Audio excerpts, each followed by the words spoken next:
아멘. 에스겔서 4장 1절부터 8절까지 본문입니다. 이스라엘 족속에게 징조가 되리라. 이스라엘 족속에게 징조가 되리라 라고 하는 말씀의 제목입니다. 오늘 본문에서는 징조에 대해서 말씀하고 있습니다. 3절에 나와 있습니다. 3절 말씀. 또 철판을 가져다가 너와 성읍 사이에 두어 철벽을 삼고 성을 포위하는 것처럼 애워싸라. 이것이 이스라엘 족속에게 징조가 되리라. 징조가 되리라. 이렇게 말씀을 우리 가운데 주고 있는데요. 징조, 표시나 표징, 신호, 표적 등의 뜻을 나타내는 말이죠. 어떤 내용을 전달하기 위해서 담아내는 형식이나 어떤 기호, 표시 등을 나타내는 말입니다. 지금 하나님께서 어떤 뜻을 우리 가운데 전해주시기 위하여서 우리로 알 수 있게끔 어떤 표시나 기호를 그려서 그것을 그림처럼 우리 가운데 지금 설명하고 있는 내용으로 본문을 우리에게 주고 있습니다. 하나님께서 에스겔에게 토판을 가져다가 그림을 그리라 이렇게 지금 말씀을 주고 있는 것이죠. 그 그림을 가만히 살펴보니까 어떤 모양이냐면 예루살렘을 가장 먼저 그립니다. 그런데 그 주변에 보루를 쌓아 올려서 포위하는 것처럼 에워싸도록 모양을 그리도록 이렇게 설명하고 있습니다. 이 그림이 어떤 모양일까를 계속 묵상을 해봤는데요. 태극기 모양과 좀 비슷하다 이런 생각을 좀 했습니다. 가운데 예루살렘이 있고요. 그 주변을 둘러싸는 거예요. 나무막대기들이 이렇게 둘러쌉니다. 그런 모양과 좀 비슷하지 않을까라는 생각을 해보게 됐습니다. 사다리로 토성을 쌓아서 둘러싸여 있는 형태. 자, 이것을 지금 그림을 통해서 설명하고 있는 것이죠. 그럼 무엇을 지금 말하려고 하는 것인가? 지금 예루살렘이 이스라엘 백성들로 구성되어 있는 예루살렘이 이방인 족속들 가운데 둘러차 있는 모습이고, 마침내 우리가 역사적 사건으로 통해서 알 수 있는 것처럼 그 예루살렘 성이 둘러싼 이방인 족속들 가운데 멸망당하게 되는 그림을 지금 징조로 우리 가운데 주고 있는 것입니다. 자, 그러면 하나님께서 에스겔에게 왜 이러한 모양을 보여주셨는가? 예루살렘은 하나님의 임재를 나타내는 하나의 상징이었습니다. 그런데 지금 그것을 무너뜨리시겠다라는 거잖아요. 왜요? 예루살렘 가운데 지금 무엇이 없습니까? 하나님이 안 계신다는 거죠. 말씀이 없고 신앙이 사라지고 예배가 사라지게 되었습니다. 자, 그렇게 되면 어떻게 되느냐? 이방 족속에게 둘러싸여서 그 예루살렘 성이 무너지게 되는 것을 그림으로 보여주셨어요. 자, 이것이 지금 북이스라엘과 남유다가 처해 있던 상황이었고, 이 상황을 통해서 하나님의 역사가 무엇인지를 가르쳐주고 있는 내용입니다. 자, 그들에게 예루살렘에 하나님의 임재, 말씀이 자리 잡지 아니하고 다른 것들이 지금 주인 행세를 하고 있는 것이죠.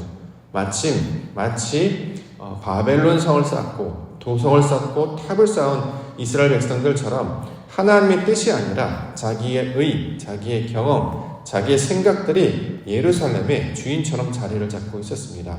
그러면 이 주인처럼 자리를 잡고 있는 상태를 하나님께서 어떻게 하시느냐? 말씀으로 둘러싸셔서 그것들을 공격하게 하셔서 그것들을 무너뜨리시겠다라는 것이죠. 이전에 레위기는 하나님께서 그 진 중앙에 말씀으로 임재해 주셨습니다. 회막에 임재하셔서 그것들을 다스리시고 진행해 나아가셔서 마침내 가나안 땅에 도착하도록 행하셨던 거죠. 자, 이제 그 성막이 그 중심에 이루었던 하나님의 임재가 성전을 통해 이루어지게 하셔서 이제 하나님의 백성 이스라엘은 그 중심에 예루살렘이 거하는 것처럼 하나님이 임재하는 것처럼 그 말씀이 중심이 되는 것처럼 살도록 그렇게 만들어 주셨습니다. 그런데 이스라엘 백성들은 말씀이 중심으로 하나님이 중심으로 살지 아니하고 자신의 의, 자신의 경험, 자신의 생각이 중심이 되어서 살았던 비신앙의 모습들로 변질되기 시작했다는 거죠. 그래서 그와 같은 상황으로 마침내 멸망되게 돼서 그들이 북이스라엘은 멸망을 당하고 남유다는 바벨론에 끌려가 있는 상태가 됐는데, 현재 에스겔이 처해 있는 그 바벨론에 끌려가 있는 상태가 어떻게 되냐면 이렇게 다른 것들로 말미암아 오염되어 있는 상태, 그 중심에 하나님이 아닌 다른 것이 임하게 되는 상태가 벌어졌을 때 하나님께서는 다시 그것들을 온전케 하시려고 지금 그림을 통해서 우리 가운데 보여주고 있는 것입니다. 우리의 신앙 중심에 하나님이 아닌 것이 자리를 잡고 있으면 다시 하나님 찾아오셔서 빛을 비춰주시고 영을 보내주시고 말씀을 가르쳐주게 하셔서 그 마음의 중심에 쌓여있던 것들을 무너뜨리신다라는 거죠. 이것은 단순히 이스라엘 백성이나 유대 백성들을 진멸하시는 하나님의 심판의 내용이 아니고요. 우리가 다시 하나님의 말씀으로 회복되는 과정이 어떻게 나타나는 것인지를 설명하고 있는 것임을 이 징조와 그림을 통해서 설명하고 있다는 거죠. 신앙이 무엇입니까? 신앙은 내가 무너지고 하나님의 것으로 둘러싸여 살게 되는 것 아니겠습니까? 내 마음의 중심에 하나님이 계시도록 주께서 주신 말씀 안에, 그의 역사 안에 거하는 것이에요. 그런데 내가 주인으로 삼고 있으니까 하나님이 먼저 말씀을 통해서 그것을 찔러 쪼개서 무너뜨리시고 하나님의 백성으로 다시 돌이켜서 그 중심 가운데 주인이 되시고자 하는 하나님의 뜻을 그런 그림들로 우리 가운데 설명하고 있는 것입니다. 유대인들이 바벨론의 포로로 끌려갔습니다. 섞였다는 거죠. 하나님의 말씀만을 붙들지 아니하고 자신의 의, 자신의 경험, 자신의 방식들을 고집하며 살고 있었다라는 거죠. 그렇게 되면 무너지게 될 뿐만 아니라 그 무너짐을 통해서 다시 회복시키시는 것이 하나님의 사역이었음을 이 본문의 그림을 통해서 우리 가운데 설명을 하고 있습니다. 다시 한번 오늘 이 예배를 통해서, 이 말씀을 통해서 내 중심에 인간적인 육신의 본성과 자신의 정욕과 생각들이 하나님의 말씀으로 둘러싸여져 있어서 그것들을 무너뜨리게 하시고 다시 하나님의 말씀으로 온전하게 세워주시옵소서. 그 진리의 말씀으로 다시 붙드는 자가 되게 하여 주시옵소서. 우리가 이것들을 바라며 말씀 가운데 나아가기를 원합니다. 첫 번째 주시는 말씀은 예루살렘에 관한 이야기 하고 있습니다. 1절과 2절을 보겠습니다. 너 인자야 토판을 가져다가 그것을 내 앞에 놓고 한 성읍 곧 예루살렘을 그 위에 그리고 그 성읍을 에워싸되 그것을 향하여 사다리를 세우고 그것을 향하여 흙으로 언덕을 쌓고 그것을 향하여 진을 치고 그것을 향하여 공통태를 둘러 세우고. 지금 에스겔은 유다 백성으로 있다가 바벨론 포로로 끌려왔습니다. 끌려온 이유는 예루살렘이 망했기 때문이죠. 자, 옛날 이야기를 회상하면서 한번 돌아가 볼까요? 왜 망하게 되었을까요? 그때 당시 상황이 어떠했냐면 예루살렘 중심에 이방인 족속들을 둘러싸여서 마치 포위되어 공격하는 것처럼 되고 마침내 그것들이 무너지게 되는 것을 그림처럼 보여주셨다라는 것입니다. 자, 이것은 다시 우리가 왜 바벨론 땅에 끌려져 왔는가, 왜 그 상 가운데 나타나 있는가를 보여주고 있는 하나님의 의도이며 하나님의 목적을 그림으로 좀 설명하고 있는 것이죠.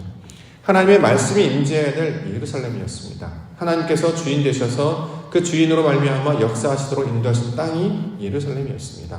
그런데 그곳 가운데 말씀이 주인이 되지 못하고 사람의 생각이, 사람의 욕망이, 사람의 본성이 다시 주인이 돼서 그곳 가운데 그것들을 다스리고 있었다는 거죠.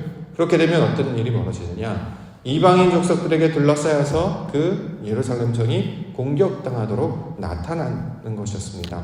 사람의 눈으로 보면 이방 족속들이 공격을 하고 있기 때문에 고난을 당하고 핍박을 당하고 어려움을 당하는 것 같지만 하나님의 눈에 따르면 그것은 이방인 족속들을 들어서 아버지의 백성으로 돌이키시려고 하는 하나님의 뜻이 담겨져 있는 내용임을 알 수 있게 된다라는 것이죠. 우리가 삶을 살 때에 뜻하지 아니하게 어려움을 당할 때가 있다라는 거예요. 왜 이런 어려움들을 당하게 될까? 우리가 이것을 어떻게 받아들이고 어떻게 이해해야 될까? 믿음의 백성들은 하나님의 역사하심과 계획이 그 뜻이 담겨져 있음을 우리가 바라볼 수 있어야 된다는 거죠. 우리로 각성하시기 위해서 이런 일들을 보여주신다는 거예요. 사방에 우겨쌈을 당하게 되는 사건들이나 상황을 만나게 됩니다. 그럼 우리는 어떻게 해야 됩니까? 우리 중심 그 예루살렘에 하나님이 있어야 했음을 기억하도록 다시 하나님을 찾도록 부르신다라는 것이죠. 사방이 우겨쌈을 당할지라도 넘어지거나 실족되거나 무너지지 않는 것은 하늘을 향해 하나님께서 바라보게 하시고 우리를 다스리시며 중심 가운데 역사하시는 그 하나님의 뜻을 의지하게 하시는 하나님의 의도가 담겨져 있는 것입니다. 사람들은 항상 무언가를 익숙하게 하기 시작하면 항상 그 자리에 머무려고 하는 성향을 가지고 있습니다. 제자들이 예수님과 변화산에 올랐어요. 그랬더니 예수님이 변화되기 시작했더니 제자들 그런 얘기를 하죠. 여기가 요사오니 여기에다가 회막을 짓고 여기 머물러 있으십시다 이렇게 이야기한다는 거예요. 그랬더니 주님께서 그러지 않고 오직 하나님의 음성을 듣고 그 뜻 가운데 나아가도록 해주셨습니다.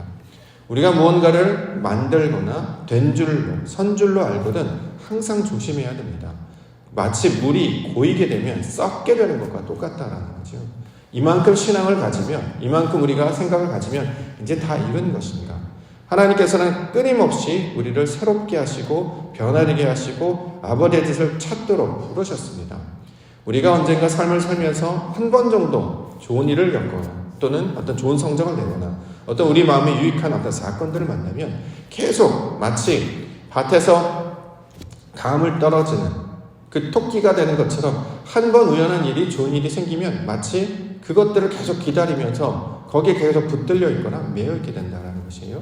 신앙도 마찬가지죠. 우리가 어떤 일을 겪게 되면 자꾸 거기에 머무르려고 하는 성향을 가지고 있습니다. 그런데 하나님께서는 계속해서 우리 가운데 새로운 자극들을 주시고 상황들을 주셔서 하나님을 찾게 해주셨습니다. 그렇기 때문에 우리가 날마다 생각해야 되는 것은 내 것들이 채워지지 않도록, 우리가 날마다 나의 의와 나의 정욕과 본성이 쌓아지지 않도록 내 것을 무너뜨리고 하나님의 것으로 쌓아야 되는 사실을 우리가 반드시 기억해야 할 것입니다. 사도 바울은 날마다 죽노라 이런 표현을 한다는 거예요. 사도 바울처럼 뛰어난 신앙인이 어디 있습니까? 그만큼 하나님의 뜻을 깊이 이해하고 주의 사역들을 감당한 사람이 어디 있습니까? 그럼에도 불구하고 사도 바울은 표대를 향하여 나아가기 위하여 자신의 것을 날마다 죽이는, 날마다 내려놓는 그 연습들을 인생을 통해서 감당하게 나아갔다라는 거죠. 내가 내 것으로, 내 스스로 성을 쌓지 않도록, 내 생각과 내 방법으로 나만의 고지, 나만의 어떤 성을 쌓지 않도록 우리는 늘 주의해야 합니다. 우리는 누구도 완전한 자가 아니라 하나님을 향해 끊임없이 변화되는, 날마다 새롭게 나아가는 믿음의 백성이 되어야 하기 때문입니다. 그러므로 우리의 중심 가운데 내가 주인이 되지 아니하고 하나님의 것이 중심을 삼도록 말씀만을 따르는 백성 되게 하시고 오늘도 하나님의 진리 가운데 나아가게 하여 주시옵소서. 이것들 붙들고 나아가는 우리 성도님들 되시기를 원합니다.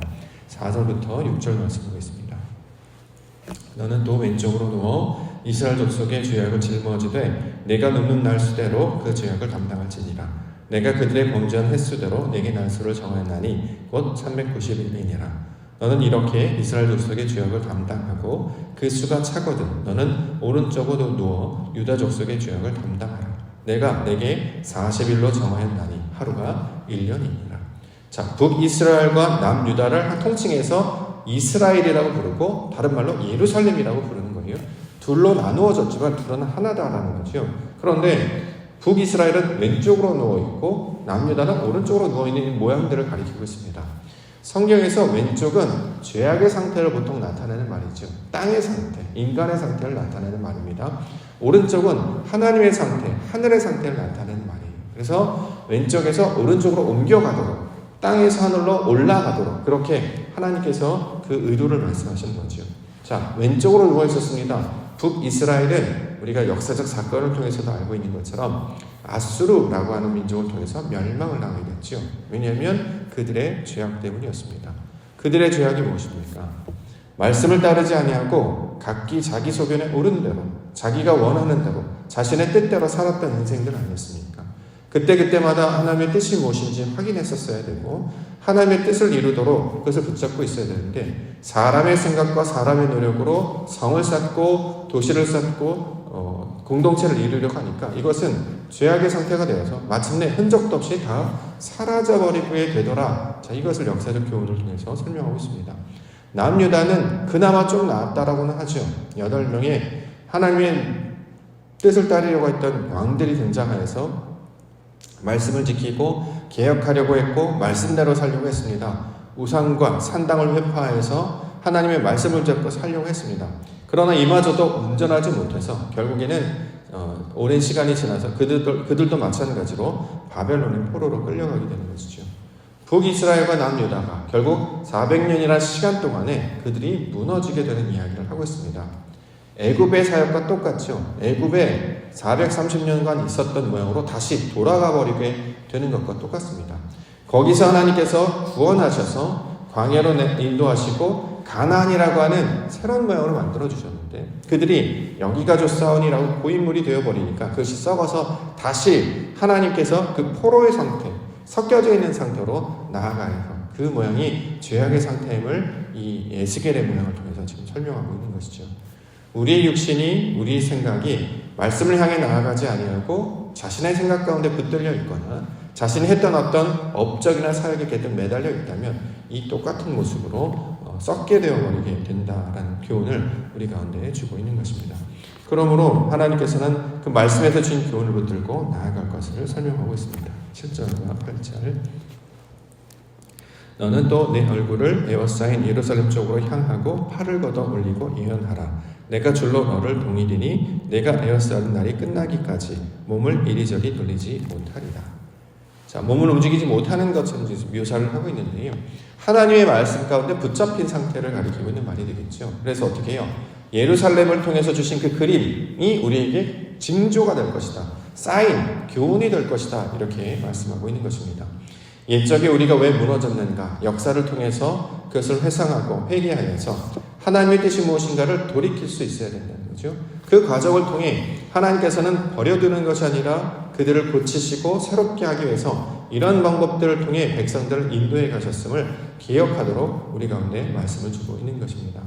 우리가 세상 가운데 나타날 때에 여러 가지 어려움이나 환난이나 고난을 당하게 됩니다. 그런데 그것은 우리를 무너뜨리려고 하는 징벌의 목적이 아니고요. 우리를 마음을 돌이켜서 하나님의 뜻을 따르게 하는 하나님의 의도가 되게 되신다라는 거죠. 그러므로 마음 가운데 갈등이나 번민이 나타나는 것은 다시 우리 마음이 하나님을 향하게 하시는 하나님의 사인인 것을 우리가 볼 수 있어야 할 것입니다.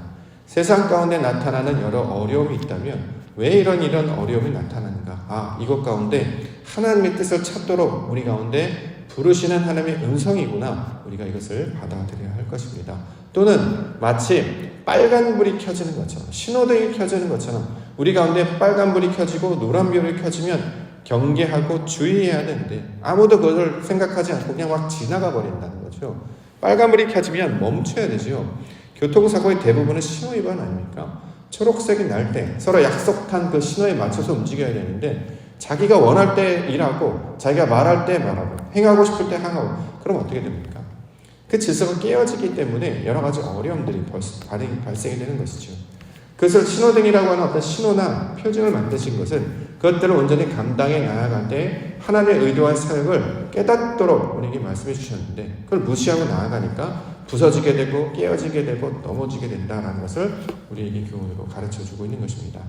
하나님의 백성들은 다시 말씀 앞으로 돌아와야 할 것입니다. 그것들로 우리에게 하나님이 주신 그림으로 우리가 볼 수 있어야 된다는 거죠. 세상도 마찬가지고 교회도 마찬가지입니다. 신앙도 마찬가지입니다. 우리 가운데 펼치시는 하나님의 역사, 그 뜻을 믿음의 눈으로 바라볼 수 있기를 원합니다.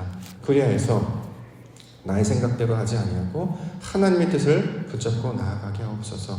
우리가 여기가 좋사오니 계속 머물러 있지 않게 하시고 날마다 나의 생각들을 계속 내려놓게 하셔서 하나님의 뜻으로 하나님의 성전으로 다시 회복하게 해주시옵소서. 우리 마음 가운데 주의 말씀의 뜻 하나님을 기뻐하게 하시는 것이 무엇인가를 우리의 동기와 목적으로 삼고 오늘도 주의 말씀을 따라 살게 하여 주시옵소서. 오늘도 이것들 붙들며 기도 가운데 나아가는 우리 믿음의 성도님들과 교회가 되기를 주님의 이름으로 축원합니다. 기도하겠습니다.